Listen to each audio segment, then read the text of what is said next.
Muy buenas noches a todos, bienvenidos a un nuevo capítulo de Criminalmente. Ya esto, el día de hoy es un capítulo un poquito diferente, porque crímenes reales, pero van a haber algunas cosas distintas. Hoy, para eso, está aquí con nosotros mi amigo, ustedes lo conocen, Lalo Graniel. Normalmente detrás de los controles, pero hoy aquí al frente. ¿Cómo estás, bro?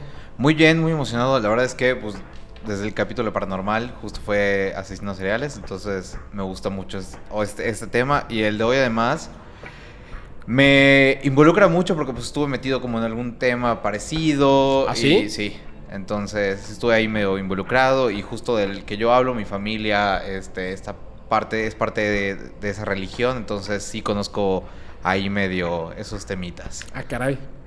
Bueno, ahorita nos cuentas. Sí. Ahorita nos cuentas. Antes de que comencemos, por favor, ¿nos puedes decir cuáles son tus redes sociales? Claro, pueden seguirme en todos lados como @LaloGraniel, Instagram, TikTok, Twitter, Facebook, todos lados como @LaloGraniel. Y no se olviden de seguir a Chingón Podcast también. Muy bien. Igual en todas, Instagram, YouTube, redes sociales, ahí está. @LaloGraniel en todos lados y de ahí van a ver todo el contenido que creo. De todos modos, pues vamos a poner como siempre todas las redes sociales en la parte de abajo de la descripción, en donde estén escuchando o viendo este programa. Y les recuerdo que no es obligatorio, pero es principalmente es importante que o solo mayores de edad o personas con un amplio criterio y que sean de mente abierta. Sobre todo estos sí van a ser de mente muy abierta. Sí, no, yo híjole, bueno, ahorita van a ver, es que para mí justamente el tema que me toca como que me da directamente en muchas cosas que yo percibo de cosas que están ocurriendo hoy en día. O sea, tiene va a cumplir 30 años este suceso. Sin embargo, el día de hoy yo observo que hay como muchas situaciones de alerta. ¿Comportamientos similares? Súper similares. Ahorita vas a ver. Pero Okay. es bien interesante. ¿Quieres comenzar tú?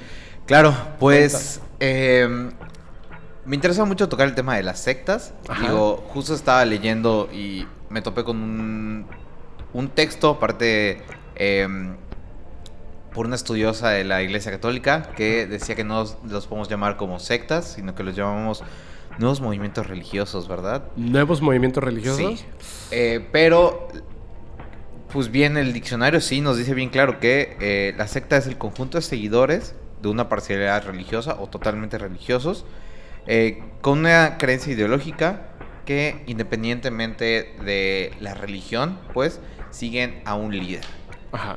Entonces, por eso creo que sí podemos llamar sectas a muchos de estos movimientos, pero sobre todo porque tienen esta idea de un líder, un líder, un creyente que es el que lleva la batuta, que mueve todos los hilos y al final no solamente, pues lo vamos a ver, no solo los mueve para el bien de la secta, por así decirlo, o por el bien de la religión, sino los guía por lo que le conviene mejor.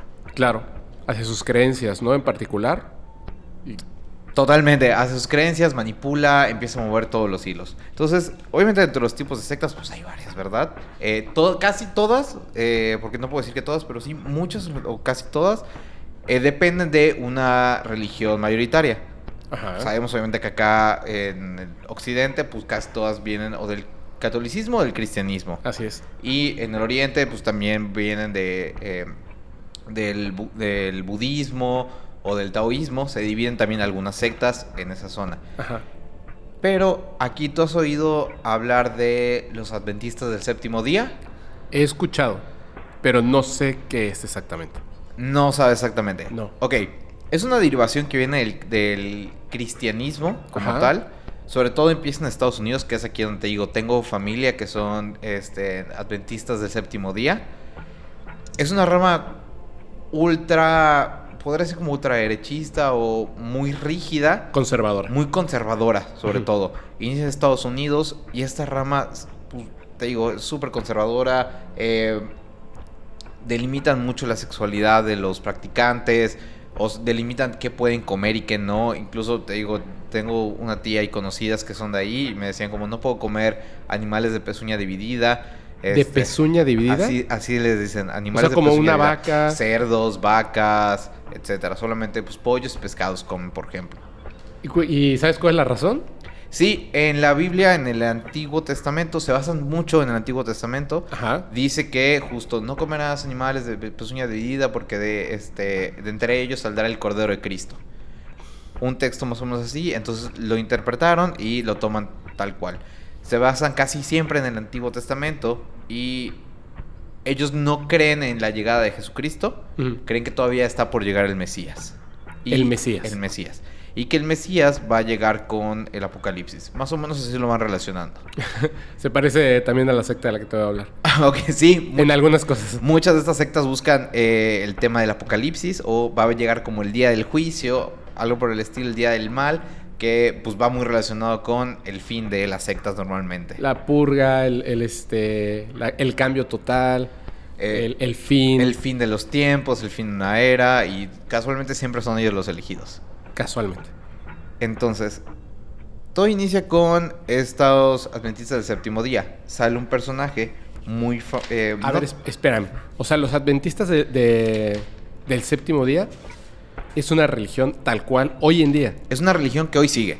Que empezó como una secta, supongo, Empezó porque como una deriva... secta porque se deriva del cristianismo. Empezó a tener muchos adeptos en los años 40 más o menos. Llegó a la cantidad suficiente para pasar de ser una secta o movimiento a ser una religión. Y ya oficialmente se convierte en una religión. Oficialmente se convirtieron en una religión. Sobre todo en Estados Unidos son los que les dan pues ese derecho de ser una religión. Porque pues se sabe que en Estados Unidos ya tienes, al ser una religión, derecho a inmunidad de ciertas cosas como de impuestos. Como los Jedi, ¿no? Que también ya es una religión. Tal cual. Oye, pero entonces, ¿tus familiares están en esta religión? Tengo unos familiares, sí, en esta religión. Ok, ya. Nada, me quedó clarísimo. Perdón, adelante. Tengo unos familiares en esta religión. La verdad es que hoy ya no hablo tanto con ellos, pero además como que al principio me burlaba mucho de lo que vivían y de cómo predicaban, pero después de algún punto dije, lo que menos puedo hacer es juzgarlos y burlarme de ellos, sino nada más escuchar y aprender, y pues ahorita lo van a ver un poquito, para poder como acercarlos, y aunque estén en la religión, pues no se sientan lejanos de nosotros. Después de saber esto y que están en tu familia, ¿tú sigues comiendo, por ejemplo, chuletas de cordero? Sí. Ok. Sí, o sea, mucho tiempo hacía la broma con una noviecita que es como, no comemos animales de pezuña dividida, pero la verdad es que también mi tía se alivianó muchísimo, entonces el hecho de tener como esa cercanía con ellos también la alivianó de, a lo mejor, bueno, no como ciertas cosas, pero ya no soy tan extremista, ya no los critico tanto, me critican a mí mucho por los tatuajes, por ejemplo, etcétera. Ok. Sin embargo, aunque estos eran bastante conservadores, no eran lo suficientemente conservadores para una persona. Para Hutef. Víctor Hutef crea como un texto que se le llama el texto de la vara. ¿De la vara? Ajá. Sí, de la vara, de una vara. Ajá, la vara. Ajá, porque habla de una vara de el rey David justamente en uno de los pasajes del Antiguo Testamento. En el que habla que todavía requerirían ser aún más, él no dice conservadores, pero que ciertos aspectos se estaban perdiendo. Por ejemplo, la parte sobre todo de la purificación de la iglesia. Los adventistas, pues al final, aunque son muy conservadores, eran muy abiertos en recibir a cualquier persona, y él hablaba mucho de una parte de purificación. No todos podrían ser parte de esta iglesia. Ok, se parece muchísimo a esto. Entonces, Víctor Hutef inicia con este texto. Ajá. Es separado de los adventistas del séptimo día. Es separado por haber escrito este texto. Por haber escrito el texto. Pero era tan buen orador que empieza a tener sus seguidores. ¿Ok? Toda esta historia empieza con Víctor Hutef. En 1930 crea junto a su esposa, ahora sí, la iglesia davidiana, porque está inspirada justo en ese texto del rey David. ¿Ok? Entonces son los davidianos por el rey David. Crean esta iglesia donde por muchos años están como buscando seguidores en Estados Unidos, hasta que encuentran un pequeño rancho en Waco, Texas, en el que van a alojarse. ¿Ok? Híjole, ¿qué tiene Texas, oye? No, es el mismo. ¿Eh? Es el mismo. También Texas pasa. Ha pasado un montón de veces O sea, el meollo del asunto de sectas en Texas, un montón de veces. Ahorita vas a ver, pero a ver, va. Aparte, es bien importante saber el por qué en este contexto. Bueno, cuando aparece Víctor Jutef eran como un grupo muy pequeño de gente que se va a este lugar y están pues alrededor de 20 años, ¿no? Entre 1930... 20 años estuvo ahí con sus adeptos. Estuvo ahí con sus adeptos. Un pequeño grupo que poco a poco fue haciéndose muy grande, pero todavía eran decenas de personas. No eran tantísimas personas. Ajá. Bien importante. Él, aunque era un extremista, por así decirlo, no buscaba encerrar a sus adeptos. Él no buscaba que todos estuvieran en el rancho y trabajaran aquí. Pues Texas, al final, al ser un desierto, es como súper árido, no es data para tantos cultivos. Que esto va a ser bien importante después, porque permite que la gente de esta secta vaya a trabajar, tenga trabajos comunes, sea parte de la comunidad de Waco, Texas. Ajá.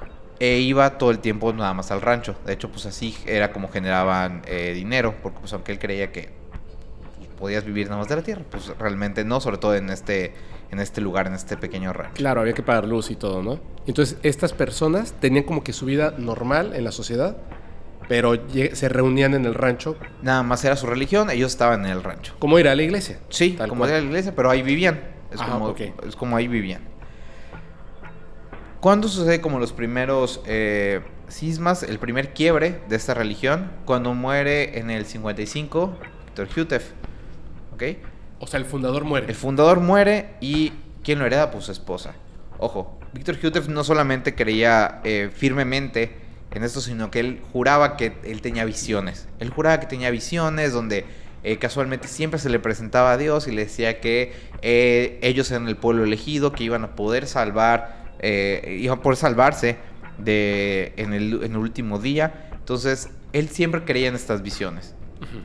Su esposa, al fallecer, manda una carta al resto de la comunidad donde explica que ella tuvo una visión, que se le apareció Dios, que dijo que ella iba a ser la que iba a continuar esta iglesia y que estaba a punto de suceder este fin de los tiempos. ¿Okay? A ver, espérame. Tú dime algo. ¿Tú crees que ella estaba y él estaban convencidos en lo que decía?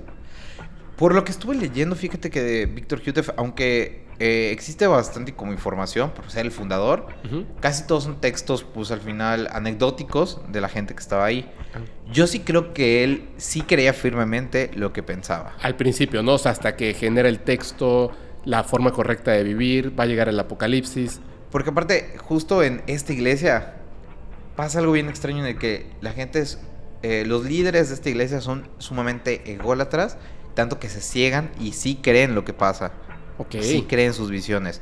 Ahora, yo no creo que su esposa haya creído sus visiones, porque además la carta que envía no solamente dice que ella sería la siguiente líder, sino que el Espíritu Santo era mujer, que hay un tercer poder muy adelantado a su época, pero que había, no era la triada divina con Padre, Hijo, Espíritu Santo, sino que había además una madre, ¿no? Una madre, una cuarta persona, mujer, y que por eso a ella le debían dar una pensión vitalicia.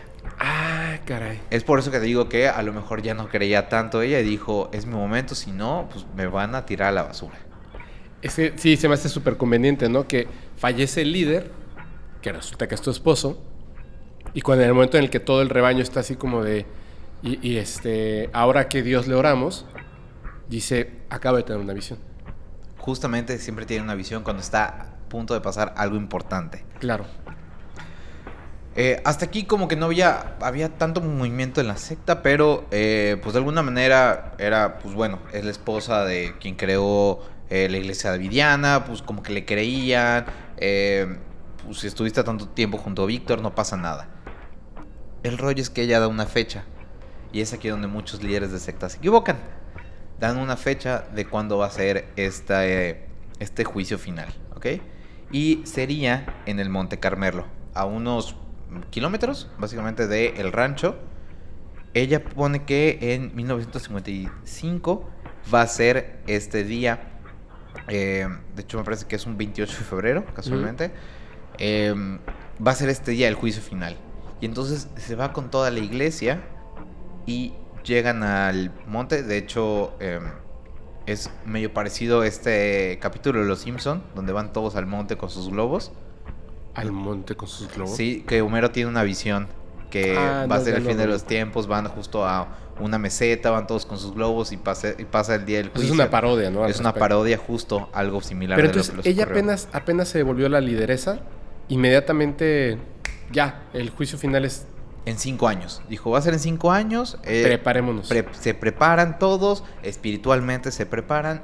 Llega el día del juicio y ¿qué crees? Pues que no hubo juicio, ¿no? Pues seguimos aquí. Pero fueron todos a este lugar con globos. No con globos, eso es de los Simpsons. Bueno, nada eso es más. de los Simpsons. Sí. Van todos a este lugar, esperan justo el momento. Ajá. Y no sucede nada. O sea, ellos estaban ahí esperando a que se abriera la tierra.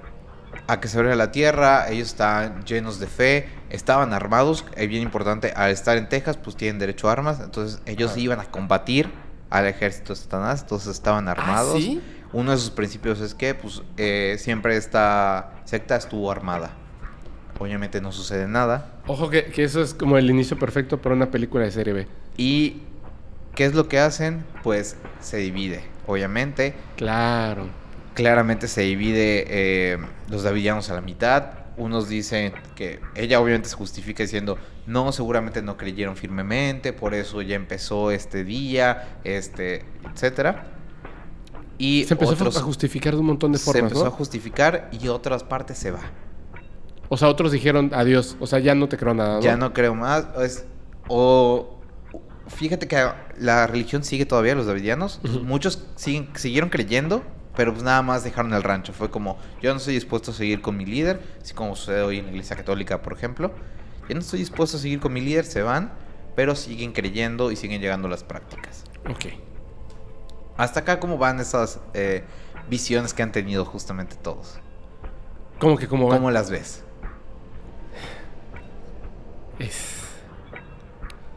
Pues es que, como que, obviamente, o sea, la única que fuertemente nos has contado y que se me hace la más interesante es la de ella, ¿no? Yo no sé si el fundador realmente tenía visiones, no sé, pero definitivamente me parece que ella solamente vio que se le iba a acabar el negocio y dijo, ¿sabes qué? Vamos a cambiar las cosas. Como lo hace la Iglesia Católica, ¿no? O sea, Tal cual. ya definitivamente sí existen los dinosaurios, vamos a cambiar la Biblia, tal cual, ¿no? Y cuando descubramos más cosas, pues lo van cambiando Sí existían los dinosaurios, pero diferentes. Sí, o sea, van modificando la palabra de Dios, ¿no? Por así decirlo. Y cualquier religión lo va a hacer. Al final una secta es una religión chiquita. Justo, están inspirados en una religión. Entonces, pasa esto con Florence, así se llama la esposa. Se divide, obviamente, y sale una persona al mando, que es Benjamin Roden.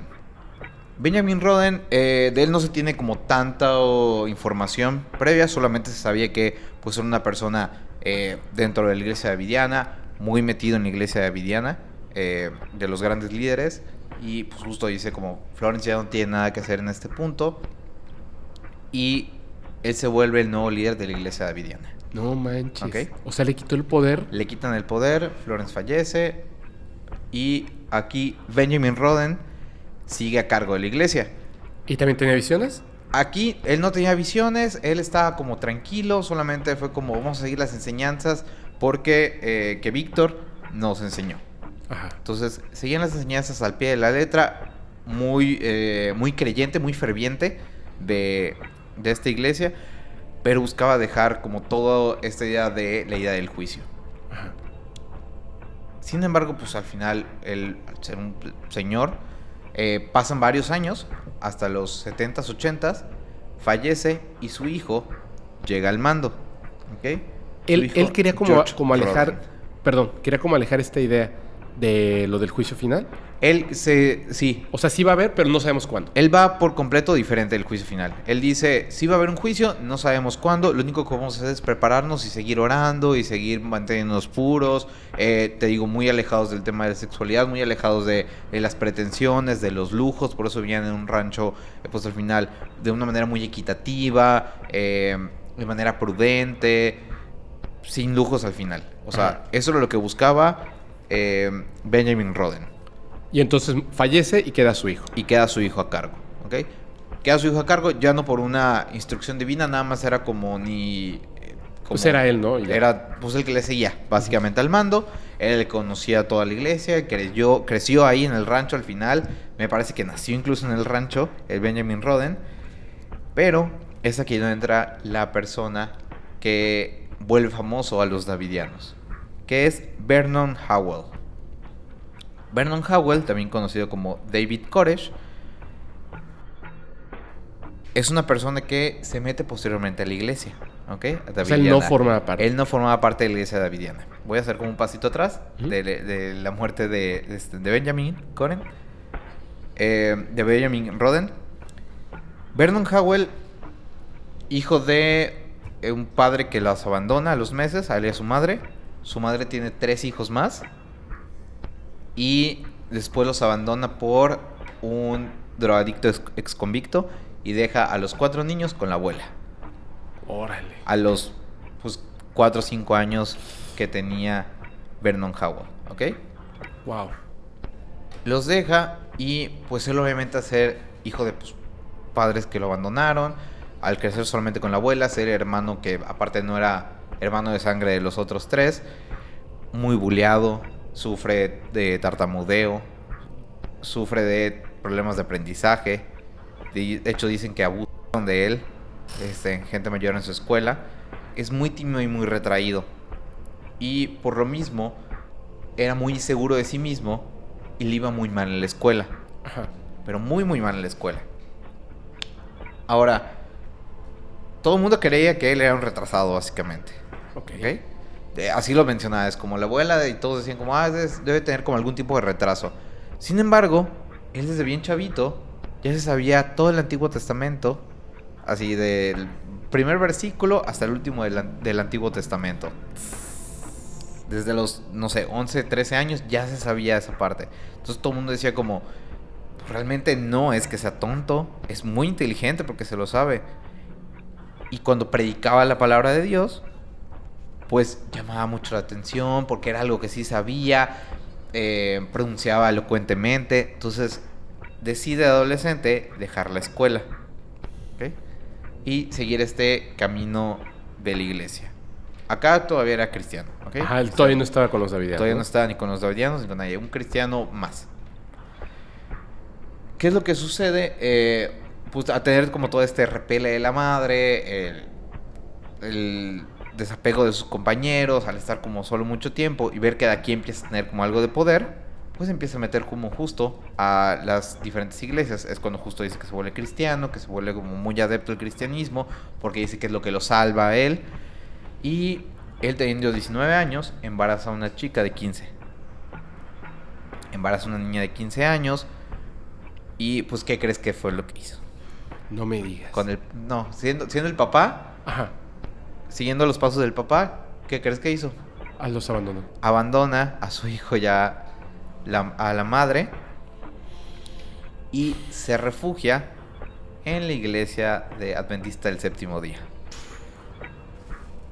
Aquí es donde es recibido, es muy bien recibido. Era muy adulador, de hecho, del sacerdote, no sé cómo podría decir, el padre. Uh-huh. El pastor. El pastor, justamente, del pastor. Pero es tan adulador que se empieza a dar cuenta el pastor que lo que quería era pretender a la hija del pastor. Él ya siendo de 20 años, estaba pretendiendo una niña de 14 años. No manches. Que era la hija del pastor. El pastor no lo permite. De hecho, él justo tiene una visión en la que de repente está frente a la iglesia leyendo la Biblia y dicen que llega un aire y abre la Biblia y le abre en Isaías 14 y dice que el hombre no debe estar solo, y él lo cree como una visión y va y se lo dice al pastor, le dice, mira, justo Isaías 14 vino y me dijo, vino Dios y en Isaías 14 me abrió diciendo que el hombre no puede estar solo, por eso debo estar con tu hija. El pastor lo lee y en ninguna parte de Isaías 14 dice algo de el hombre debe estar con la mujer. No dice nada al respecto. Por lo cual lo echan de la iglesia Adventista del Séptimo Día Porque, pues, estaba pretendiendo, ya él ya siendo mayor de edad, estaba pretendiendo a la hija del pastor. ¿Te puedo decir algo? Dime. Me sonó como cuando te para un policía y te dice, no, esta es una infracción. ¿Dónde dice eso? Y te sacan así El manual de el tránsito. manual, ¿no? Ajá.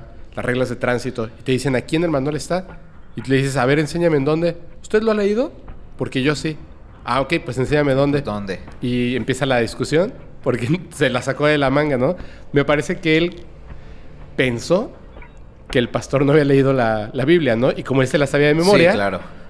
Él dijo, voy a decir un capítulo. Aquí dice un esto, versículo igual al y cae. azar. El tema, pues, obviamente ya es un patrón. Niños menores que él. Y él ya no siendo un adolescente de 15 años. Sí, claro. Ya teniendo 19, 20 años. Ya se veía un patrón claro. Sí. Clarísimo. Yo creo que podría decir que hasta buscando esta figura que él recuerda como su madre. Porque su madre, pues, era un adolescente. Además, cuando lo tuvo a él. Claro. Igual como 16 años.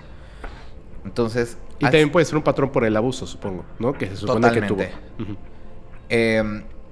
Al dejar la iglesia de los adventistas, pues como que la idea clara era seguir una de estas como sectas que venía de los adventistas y se encuentra con los davidianos, ¿ok? Se encuentra con los davidianos, sobre todo ve que tiene una posibilidad de vivir en un lugar. Claro. En el rancho de Huaco, y es aquí donde va con ellos.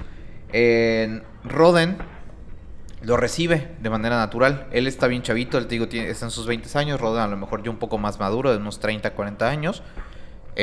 Lo recibe como, pues, otro seguidor más. Viene de la iglesia, está adventista. Entendemos el por qué no quiso seguir con ellos. No pregunta nunca a la iglesia adventista, obviamente. Y se sabía, era un ferviente de la Biblia, o sea, se sabía la Biblia y eso les gustó. De toda letra, entonces claro. A eso les gustó. Y aunque él daba como muchos sermones, Ajá. como que Roden no lo veía como en un principio como un enemigo. Dijo, ay, mira, es muy ferviente creyente, él nos va a poder ayudar, claro, él va a poder traer más seguidores en el día de mañana, pero no lo veía como un enemigo. Él dijo como otro seguidor más. Ok. Hasta que empieza a salir con la madre de Roden. ¿Con la madre? Con la madre. A ver, ¿cuántos años tenía la madre? La madre tenía 60 años. ¿Y él estaba en sus 20? Él está en sus 20. Empieza a salir con la madre, con ex esposa, pues obviamente del difunto George Roden. Ajá. Y es aquí donde Roden sí se toma ya muy personal las cosas, obviamente. Porque no solo salía con la madre. Él juraba que en una visión su hijo sería el nuevo Mesías. ¿Y quién más podría traer al nuevo Mesías? Sino que, pues, la madre de Roden, que era esposa del líder antes de que falleciera. Él, como para lo que él sería el líder original, ¿no? Que no era el líder original, pero... Él no decía como yo voy a ser el líder, es mi hijo va a ser el líder. No, o sea, pero era la esposa del que claro. él consideraba el líder original. Sí, porque no había conocido la historia de Hutef anteriormente. ¡Wow! Es aquí donde empieza todas las demandas entre Roden y Koresh. ¿Demandas? Sí. Roden primero demanda. Bueno, para todo esto se pone justo el nombre se cambia el nombre de Vernon Howell a David Koresh. Como David. David Koresh. Y Koresh también es, me parece que de uno de los discípulos de David justamente, es como la versión en islámico, es Koresh. Algo por el estilo. Él primero mete una demanda de que estaba abusando de la madre, ya demencial. La demanda no procede, pero... Porque la señora estaba muy contenta. La señora estaba plena de sus facultades mentales, o enamorada también, pero pues de alguna manera... supongo que estaba bien de sus facultades mentales, ¿no? De alguna manera también estaba siendo manipulada, porque pues recordemos que acaba de fallecer el esposo unos 2 años antes. Sí, de repente llega un muchacho y está ahí como... ¿Qué onda, no? Okay. Y te dice además el muchacho, tú vas a ser la madre del Mesías, pero tengo 60 años, va a ser un milagro. Obviamente le decía que iba a ser un milagro. La sorpresa obviamente pues es que la madre fallece. Ajá. Y No se cumplió el milagro. No se cumplió el milagro. Obviamente aquí no hay sorpresa para nadie. Pero los problemas entre Roden y Koresh empiezan aún más fuertes. Tanto empiezan que, pues, en algún punto Roden agarra con sus seguidores y a punta de metralla, a punta de pistola, echan a Koresh de la iglesia y lo mandan al cerro. ¿Te acuerdas? Al cerro en el que habían ido originalmente. Ajá. Que iba a ser como el día del juicio. Los mandan ahí y están ahí por varias semanas. Separados los seguidores de Koresh. Pero para este momento... O sea, pero no solamente a David, o sea, no. a David Koresh, sino a sus seguidores. Ya tenía como seguidores dentro de la iglesia que lo apoyaban a él. Que era como la nueva corriente davidiana. Sí, de hecho le llaman como ahora la vara davidiana. Y entonces a punta de arma... Los corren del rancho. Y los mandan a ese cerro. Y los mandan, o sea, se van al cerro, o sea, los mandan como muy cerca. Ellos pues toman el cerro y se van allá. Ajá. Están durante varias semanas en hambruna, pasándola muy, muy mal. Pero no se sabe exactamente qué era lo que pasaba con Roden. Ajá. Si por la molestia empezaba a tratar muy mal a los seguidores, o qué pasaba que cada vez se iban menos. Había menos personas con él y se iban todos con Koresh, aunque estuviera en el cerro. Wow. Entonces, aquí no se sabe como exactamente qué era la historia de Roden, porque pues se enfoca básicamente en Koresh en ese momento y por qué él sí era un buen líder y que escuchaba y que manejaba la palabra y aparte manipulaba justo esta información de la Biblia, así como lo había hecho con el pastor originalmente. Claro, y luego pasando hambruna en el cerro ahí, o sea, estaba totalmente mesiánico el mensaje que estaba dando. Parecía. Estoy aquí con un líder que me dice que tome las armas y que saque a mis amigos porque creen algo distinto, que además tiene que ver todo con esto, y el otro líder está ahí así en hambruna, pobrecito, aquí ven, te queremos. Mal, y aún así está dispuesto a dar su vida, está dispuesto a ser un mártir. Tiene visiones. Tiene visiones también. Y entre justo esta paranoia de Roden, ajá, le dice a Koresh, ya, basta. Vamos a hacer algo. Vamos a ver quién va a ser el líder de la iglesia davidiana. ¿Estás listo? Sí. Vamos a hacer una prueba. Ok, perfecto, vamos a hacer una prueba. ¿Cuál va a ser la prueba? Levantar un muerto. Traer a alguien a la vida, así como lo hizo Jesucristo. Si quieres ser el Mesías, pues supuestamente deberías hacer lo que dicen que hizo ese. No creían en Jesucristo, pero no sé por qué hacían como esa relación además. De que si Jesucristo levantó a los muertos, nosotros que sí vamos. Pero lo veían como un Mesías, ¿no? También. Uh-huh. Bueno, supongo. Quien sea el verdadero Mesías va a poder levantar a un muerto. Koresh le dice, órale, va. Ahora, aquí te pregunto, ¿cómo crees que iniciaron la prueba? ¿Fueron a desenterrar un cadáver? Fue Roden a desenterrar un cadáver. Koresh aprovecha y le dice a la policía, Roden está desenterrando un cadáver, esto es un delito. No manches. Él era muy listo. Porque te voy a decir algo. Los seguidores no solamente vivían ahí. Vivían, pero se iban a trabajar. Entonces, ajá, él tenía muchos conocidos que habían estado trabajando en la policía, que eran carteros, que eran vendedores, etcétera, y muchos eran sus seguidores. Llega la policía, no encuentran pues evidencia como tal, pero sí ven como hambruna y empiezan a ver como justo diferentes, pues te digo, hay varias demandas.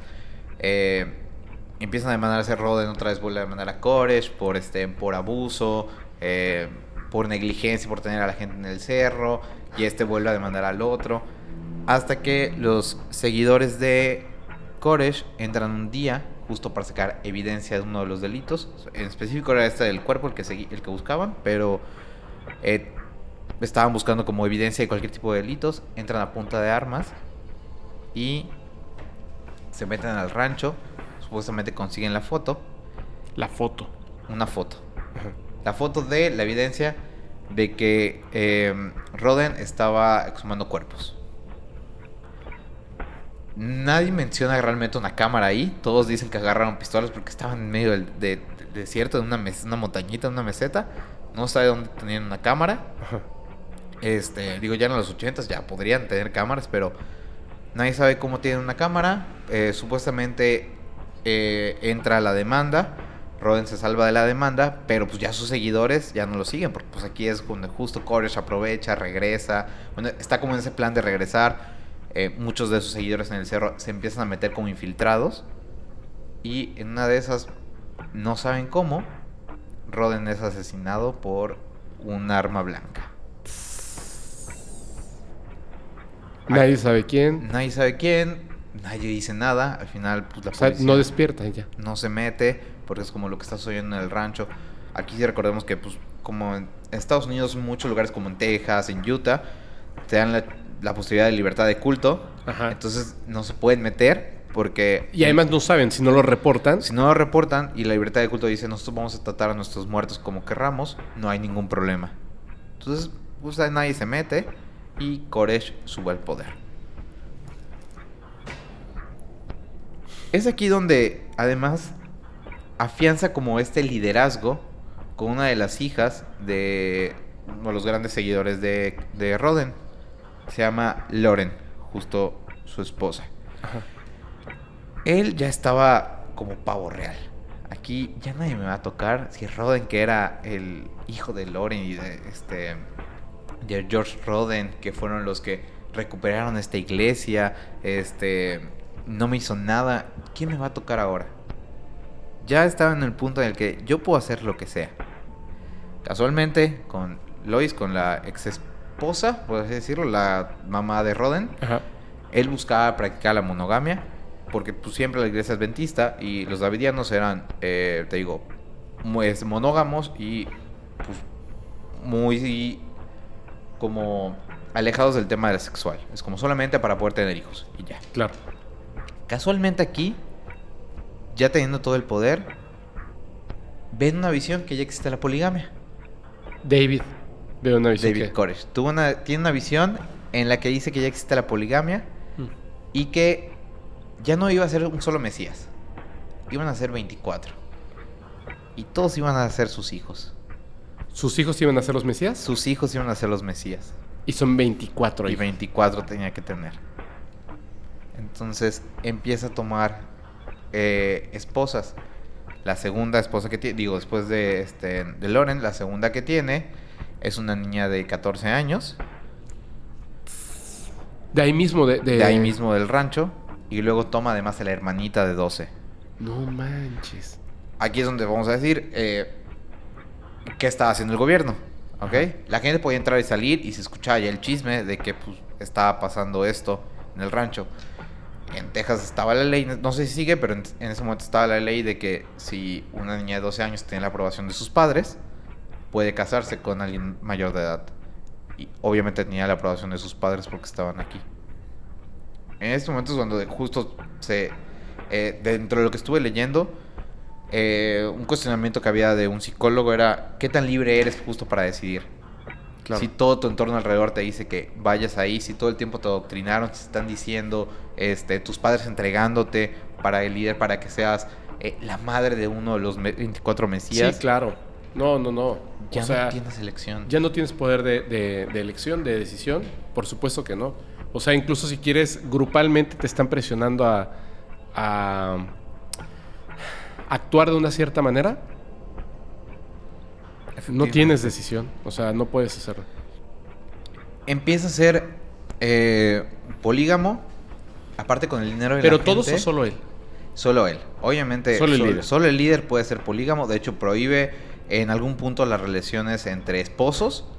Solamente él podría consumar el acto con las mujeres del rancho, porque tendrían que ser sus hijos y él era el Sí, porque tiene que llegar a su meta Para de el- 24 hijos. de ¿no? 24 hijos. Aquí, con todo el dinero que tenía y ya amasado ahora sí una buena cantidad de seguidores, decide expandirse. Se va a Australia, se va a Inglaterra, se va a varios lugares. De hecho, el que estaba leyendo hace rato, justo antes de que nos sentáramos, encontré el testimonio de una de las hermanas de una víctima ¿O sea, de una David esposa? Koresh. No, no esposa. Era nada más una de las seguidoras de David Koresh. Ajá. Era inglesa y la BBC logra conseguir el testimonio de la hermana. de cómo David Koresh llega a Manchester, Ajá. empieza a ir a las universidades, y aquí es donde sale totalmente el patrón de pues, quiénes son los que empiezan a seguir este tipo de sectas. Chicos jóvenes, entre 20 y 30 años, universitarios, porque pues de alguna manera buscaban que trabajaran en Estados Unidos, entonces no podía ser nada más un hijo de cualquiera en la calle, pero sobre todo que hayan tenido una pérdida reciente, ya sea que habían tenido pérdida de sus padres o que estén en una situación de alguna, sí, de alguna muerte, un fallecimiento cercano. Él llega con esta promesa de que iban a estar en un mejor lugar y de que él podía darles la paz para luchar el día de mañana en el juicio final y poder ver a sus seres queridos.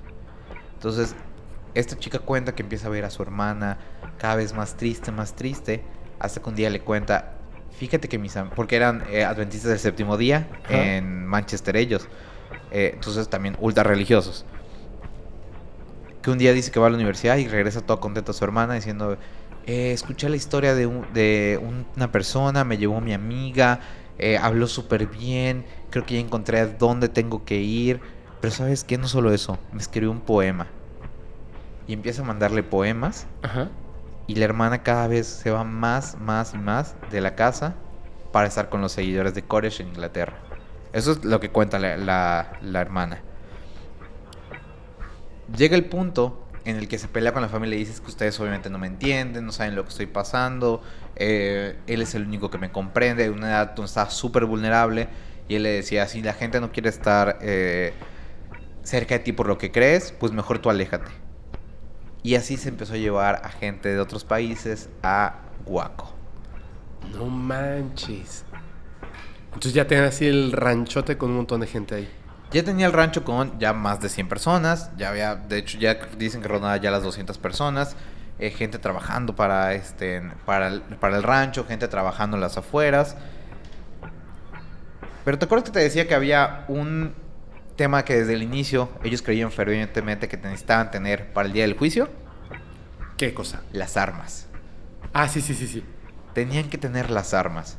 Entonces, regresa David Koresh, empieza a entrenar a los niños. De hecho, dice que a los niños, como se llaman los guardianes de la vara, que con una vara justo les daba a los pobres niños si no seguían sus órdenes, si se les caía la leche, si no disparaban donde tenían que tener, que así los instruía a los niños, a los varones, mientras a las niñas las regañaba y les daban nalgadas llevándoselas a su cuarto.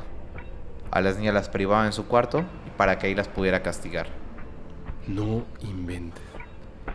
Ya aquí él tiene, no sé exactamente si son como 30 esposas, pero ya tiene bastantes esposas. Ajá. De hecho, en un texto decía que él podía tener hasta 100 esposas. 60 se llamaba como matriarcas y el resto tenían que ser como amantes. Y se empieza a preparar para el día del juicio. Él no sabe cuándo va a ser. Uh-huh. No cree en las visiones de... como que le aprendió bien a la historia de Florence Hutef. Ajá. Dice, no voy a dar una fecha porque si digo una fecha me va a ir mal.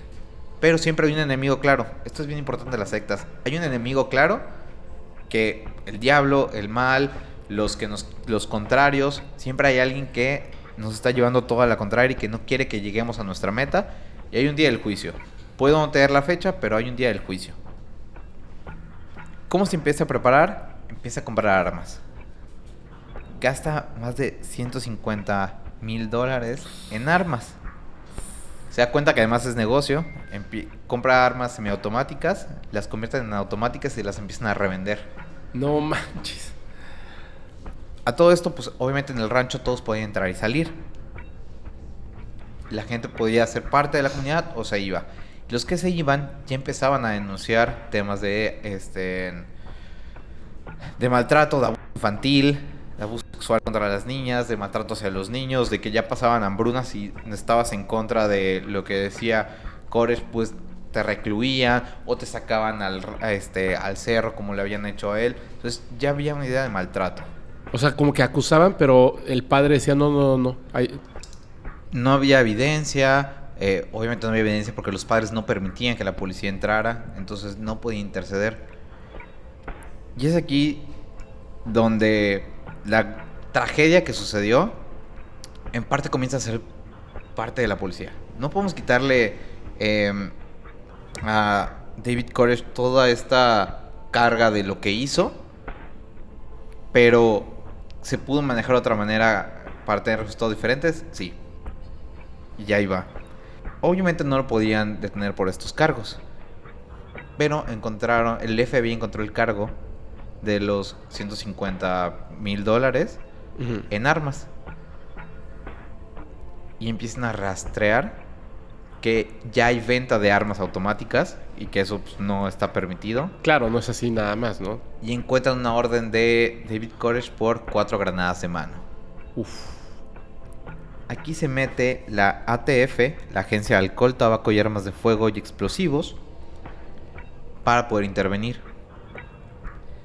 Esto sucede en 1993. El plan era hacer una intervención rápida para poder sacar a la mayor cantidad de gente posible y solamente detener a David Koresh. ¿Ok? De hecho, empezaron a infiltrar gente. Tenían ahí unos 2 infiltrados. Previo a esto logran sacar, de hecho, algunos niños.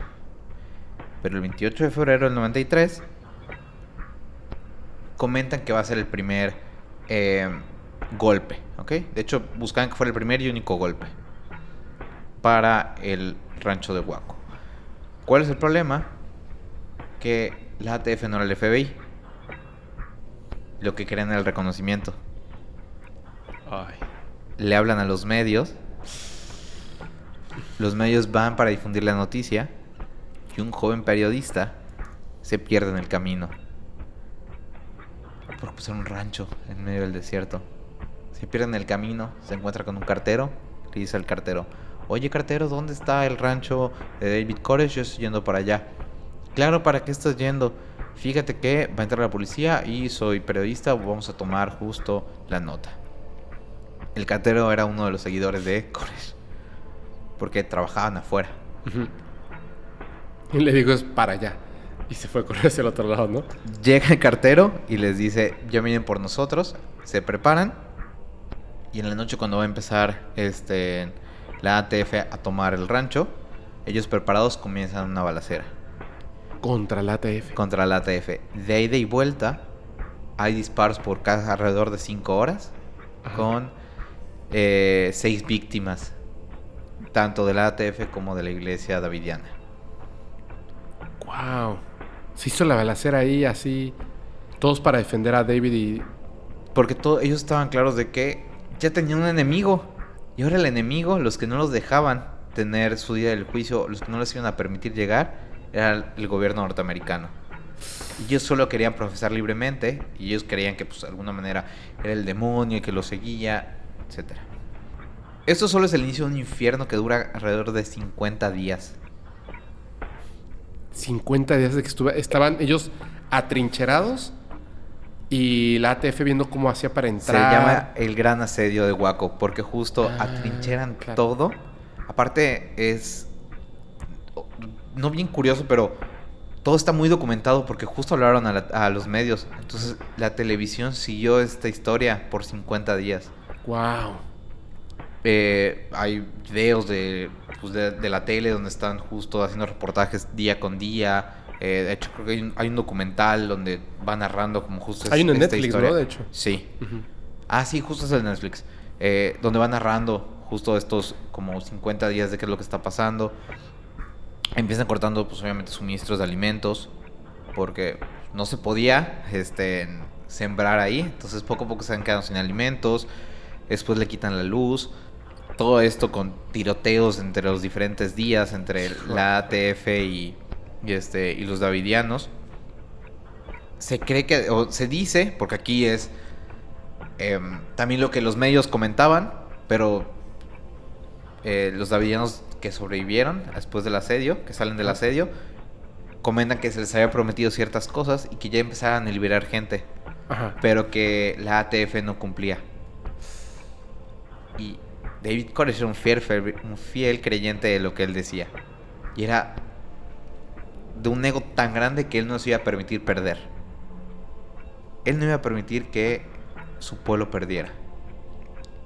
Y ya están claros que viene el juicio, y el juicio son contra la ATF. Ajá.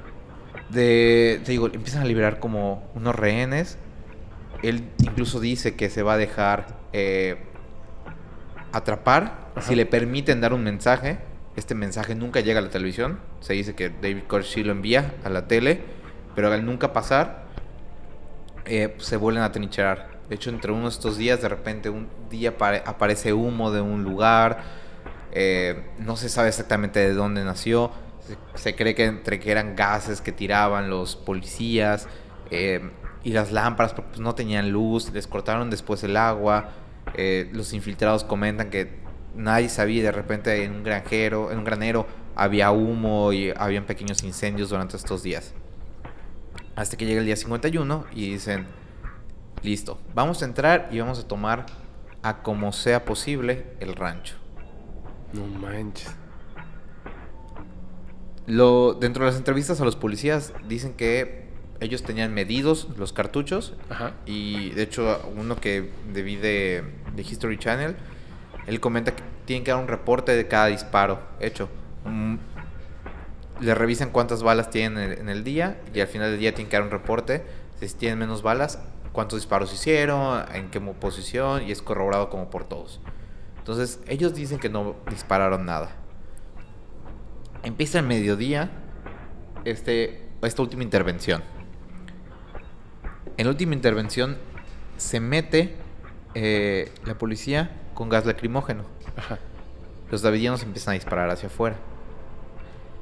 En uno de estos movimientos empiezan a salir llamas de una de las casas, porque pues, era un ranchito con varios edificios. Empiezan a salir llamas de uno de estos edificios. La policía no sabe qué hacer, no sabe si disparar o no. Se dice que no dispara. Los davidianos que salen dicen que escucharon disparos de parte de la policía.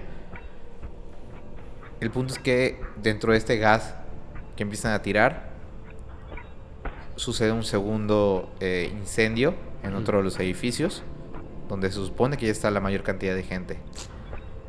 Esto empieza al mediodía, y cerca de 1 o 2 horas después llegan los bomberos en un lugar súper lejano, obviamente.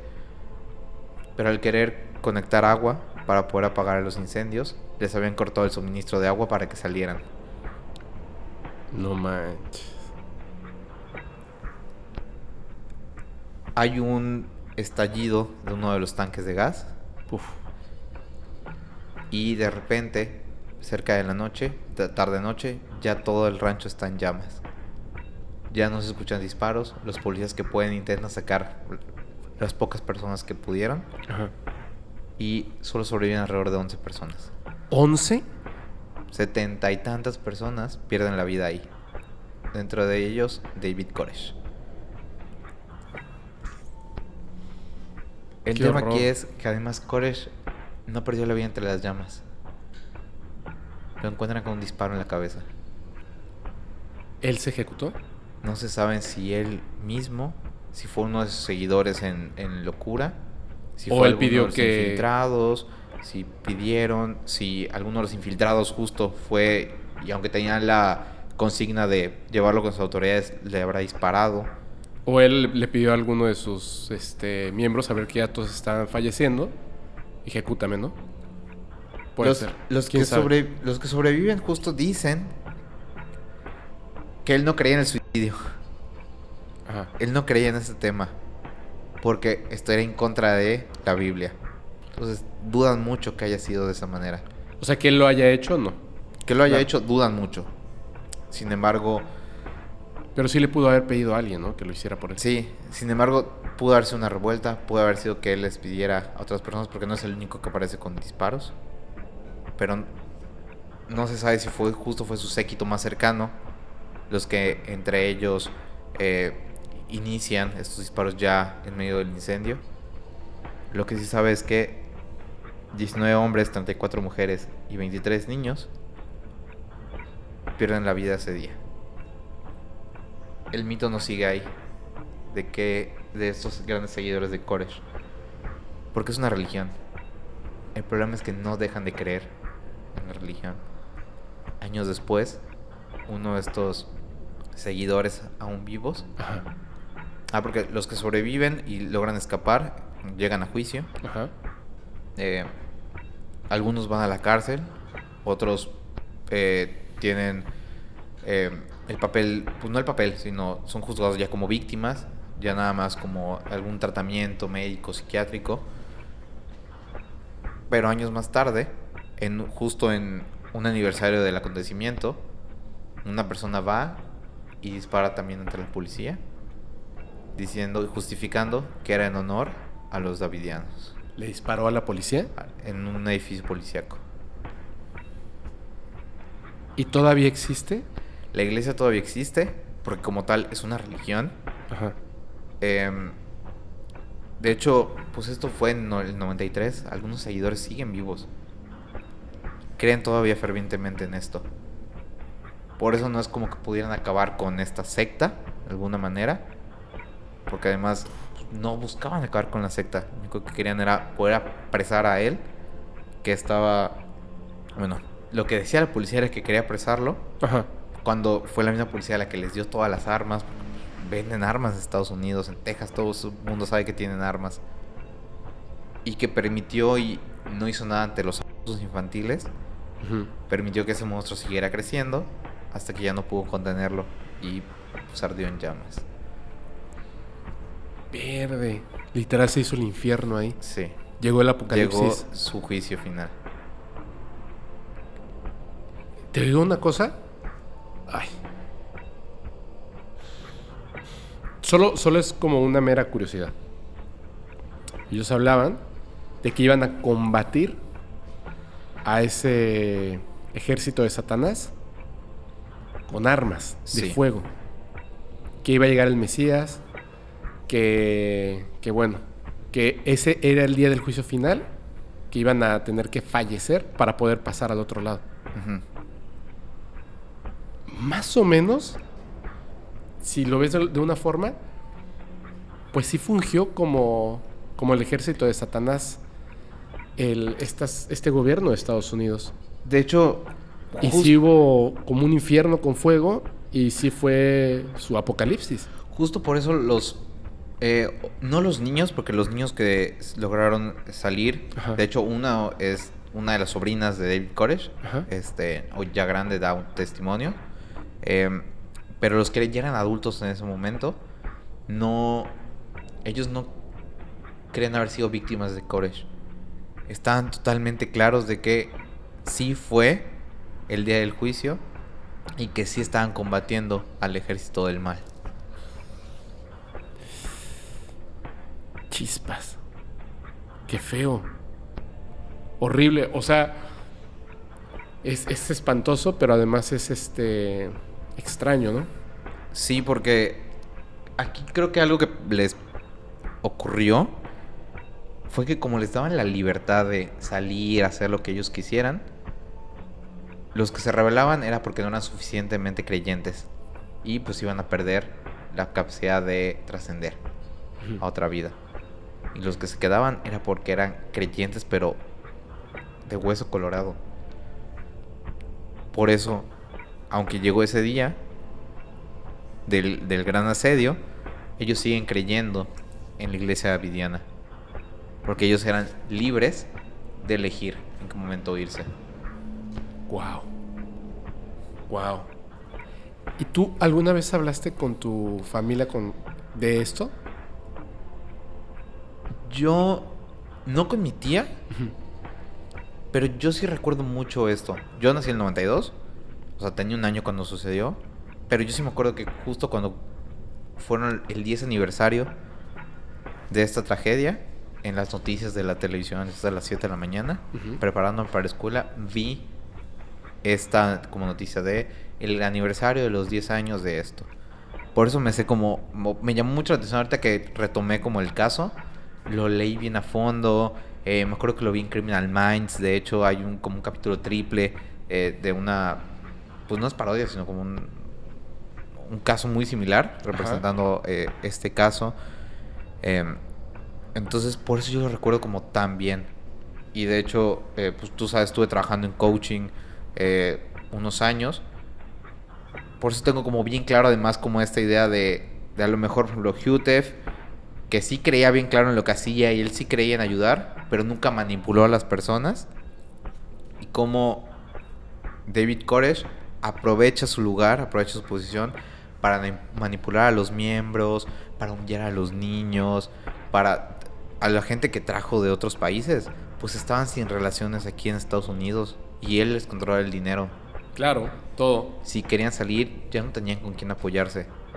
Ya tenía a todos a su cargo para prepararse para el día del juicio. Y aunque él lo creyera, pues no le estaba dando justo la libertad de que ellos eligieran en dónde querían estar. Está brutal. Está brutal porque fíjate que yo recuerdo, ahora que ya estabas comentando como muchas cosas, recuerdo pues ver en las noticias también. No cuando ocurre este hecho como tal, sino después. Porque los adultos lo veían, o sea, uno como niño de repente se entera de estas cosas. Me acuerdo que hubo un momento en mi infancia, quizá a ti no te tocó, pero que de repente se hablaba muchísimo de sectas.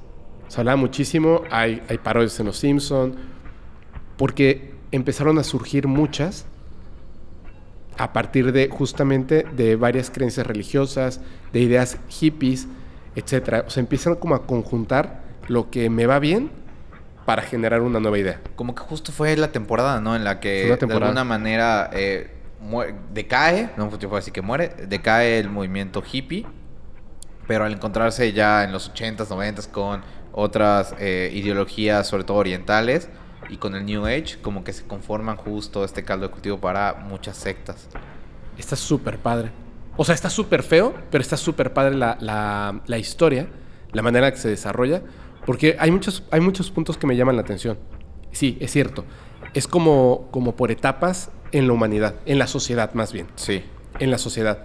Que hay un cúmulo de creencias que se contradicen entre ellas, pero que si las estudias a fondo pueden llegar a tener un sentido dependiendo de la forma en la que hayas tenido tu vida, ¿no? O sea, cómo se generaron tus conectomas en el cerebro y cómo es tu base de creencias. Entonces, una religión puede conectar totalmente contigo. David Koresh pasa por 3 religiones, básicamente. Pasa por 3 religiones hasta que justo encuentra la correcta en el momento adecuado y además con esta gran fluidez que tenía, sabía en qué momento llegar a las personas que estaban justo pasando un momento como fuerte en su vida para conectar con esa religión. Es que podemos pensar, por ejemplo, que a lo mejor él estaba utilizando las cosas a su favor, ¿no? Pero quizá sí era una mente enferma por las cosas que vivió de niño. Todo esto que contaste que vivió de niño y de repente verse refugiado en el Viejo Testamento, aprendérselo de memoria siendo un niño, con todas las experiencias, el abuso, el abandono, el dolor, el bullying, y de repente conectas con algo donde te haces súper importante, pero ya cargas contigo toda una serie de problemas psicológicos. Y en este lugar no eres el chico del que se burlan, no eres el chico tartamudo. Eres el admirado. Eres el admirado. Entonces algo cambia en ti. Y de repente llegas a un momento donde esas visiones que tienes, porque estás enfermo y necesitas ayuda, pero no lo sabe, esas visiones en este lugar las interpretan como mensajes divinos del mismísimo creador, ¿no? Sea el que sea. Y ya estás envuelto justo en este gran papel en el que ya tampoco hay vuelta para atrás. Ya no hay vuelta para atrás, porque además lo que decías, la presión grupal de las ideas. Eso es una cosa súper importante. Hay muchísimas religiones, de hecho hay un documental buenísimo, no sé si lo has visto, se llama Religious, así como religioso y ridículo, así en conjunto. Está entrevistando a unos, si no me equivoco, espero no equivocarme, está entrevistando a unos mormones y les dice que, o sea, ¿de verdad tú creías que tu ropa interior te protegía de los malos espíritus y bla, bla, bla? Y dicen, no. Pero tenía que hacerlo de esa manera porque ellos te decían, en cualquier momento te puede decir, pero todo el mundo que tú conoces, literal, todo el mundo, lo que tú conoces, está ahí. Ya todo el mundo está envuelto y si me voy, ¿quién me va a aceptar? Es imagínate, es desvivimiento social total. Volvió a todos sus seguidores lo que él sufrió cuando era niño. Exactamente. Y entonces ya todos los seguidores necesitaban de él y lo que él dijera lo iban a creer. Y se formó para con la palabra de un texto poder modificar los pensamientos de las personas. Hacerlos partícipes de sus ideas, por más locas que fueran. Pues es un líder sectario.